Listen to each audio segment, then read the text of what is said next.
adduunkan aan ku noolnahay ma aha mid lagu maamulo keliya hadallo siyaasadeed iyo heshiisyo shaashadaha laga arko. Hoosta dhulka qolol mugdi ah iyo xafiisyo aan magac lahayn waxaa ka socda dagaal kale oo aadan adigu suuraysan karin, dagaal xogeed ama sireed, dagaal aan rasaas badani ka dhicin balse maskax khiyaamo iyo sir lagu kala adkaado. halkaas waxaa ka muuqata hay'ad aad u awood badan oo dad badan ay ka baqaan, qaarna ay la fajacaan markay magaceeda maqlaan. CIA hay-ad dadkeedu marar badan magac been ah wataan, wajigooduna uusan ku jirin taariikhda, balse saameyntoodu bedesho jihada dalal dhan oo dunida ku yaala. waxay ogaan karaan sir dawlad qarinayso, waxay ogaan karaan khatar imaanaysa ka hor inta aysan dhicin. mararka qaarna si qarsoodi ay u bedeli karaan jihada siyaasadda dunida. laakiin su'aashu waxa weeye, sidee ayay CIA-du dhab ahaan u shaqaysaa? ma filimada oo keliyaba mise waa wax ka qoto dheer? sidee xog qarsoon lagu helaa? yaase naftooda u horaya shaqadan? waa su'aalaha ay dadku isweydiinayaan. aan gudaha u galno dunidan qarsoon ee yaabka badan. ugu horreyn, mawduuceen waxaan ku falanqaynaynaa CIA-du waa maskaxda qarsoon ee Mareykanka. CIA waa hay'adda sirdoonka dibadda ee Mareykanka. shaqadeeda ugu weyn waxa weeye inay ogaato waxa dadka kala qarinayaan. ma maamusho dad gudaha Mareykanka jooga sida FBI-da, balse waxay indhaheeda iyo dhagaha u dirtay dal kasta oo adduunka ah. waxyaabaha ugu waaweyn ee ka shaqayso CIA-du waxa kow ka ah ururinta sirta. sirdoonku ma bilaamo qoriga, kama bilaamo, iyo wuxuu ka bilaabmaa oo shaqadiisa ka bilaaba xogta. CIA-du waxay adeegsataa ugu horreyn dadka.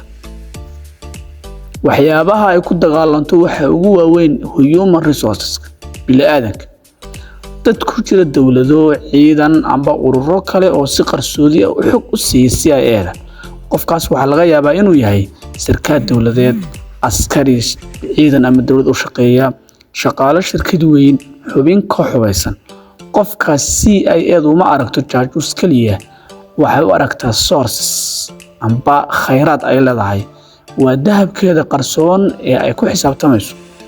qodobka labaad ee ugu waaweyn ee sirdoonku adeegsadaan CIA-du waxa weeye tiknoolajiyadda. maanta sirdoonku waa digital. satellite-ka sawir ka qaada meel kasta, qalab dhageysi, raadinta dhaqdhaqaaqyada internetka iyo waxyaabo ka halis badan oo la isku basaaso ayaa maanta dunida lagu soo kordhiyay. xog badan oo la helo xitaa qofna lama kulmin, waa tiknoolajiyad shaqaynaysa kaliya. tallaabooyinka waaweyn ee CIA-du ay qaado si ay shaqadooda u gudato waxaa ka mid ah falanqaynta. xog qaydhiin waxba ma tarayso. CIA-du waxay leedahay khubaro fahma dhaqamada dalalka kale ee ka duwan, ogaada micnaha dhaqdhaqaaqyo military, isku dar xog ka kala yimid meelo kala duwan. ugu dambeyn waxay sameeyaan warbixin leh khatar maxay tahay, goorma ayay dhici kartaa. warbixintii la soo ururiyay ee basaasiinta ama sirdoonadu ay u keeneen, marka la falanqeeyo waxa laga soo saaraa labada su'aalada kala ah: khatar maxay tahay, goorma se dhici kartaa. warbixintaas ayaa gaadha madaxweynaha u sarreeya dalka Mareykanka, kadibna waxa uu ku dhawaaqaa go'aankaas fulintiisa ama joojintiisa. waxyaabaha waaweyn ee CIA-du ay ku shaqayso waxaa ka mid ah howlgallo qarsoon. tani waa qaybta ugu muranka badan.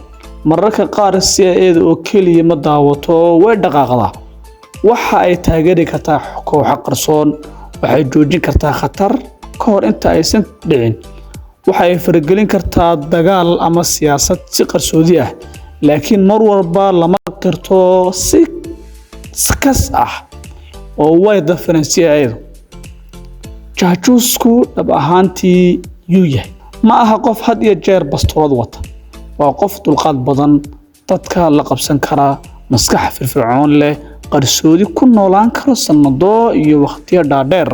shaqadiisu waa inuu aamino dad, la hadlo oo helo sir ayna cid kale heli karin.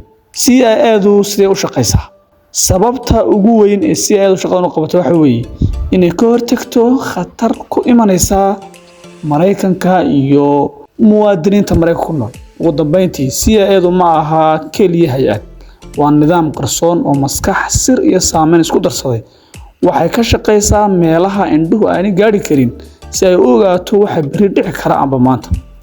inkastoo in Ilaahay ahayn amba malaa'ig aanay ahayn, laakiin waa rag dadaalay, fikiray, dhaqaale iyo awood isku daray. kadib waxay ku guuleysteen in waxyaabo badan oo dalkooda soo gaari lahaa ay bakhtiyoon ka hortageen inta aan la fulinba.